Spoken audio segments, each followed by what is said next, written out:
बिस्मिल्लाहिर्रहमानिर्रहीम। खुतबाते अमीरुल मोमिनीन इमाम अली अलैहिस्सलाम।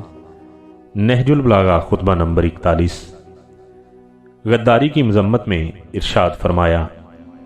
अमीरुल मोमिनीन इमाम अली अलैहिस्सलाम अपने इस खुतबे में इरशाद फरमाते हैं, वफ़ाए अहद और सच्चाई दोनों का हमेशा हमेशा का साथ है, और मेरे इल्म में इससे बढ़कर हिफाजत की और कोई सिपर नहीं।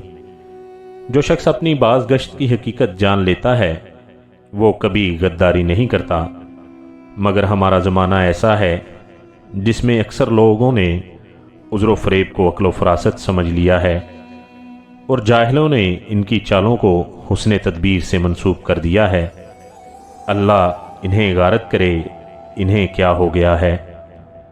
वो शख्स जो ज़माने की ऊंच नीच देख चुका है और इसके हेर फेर से आगाह है, वो कभी कोई तदबीर अपने लिए देखता है, मगर अल्लाह के अम्र नवाही इसका रास्ता रोक खड़े हो जाते हैं, तो वो इस हीला और तदबीर को अपनी आंखों से देखने और इस पर काबू पाने के बावजूद छोड़ देता है।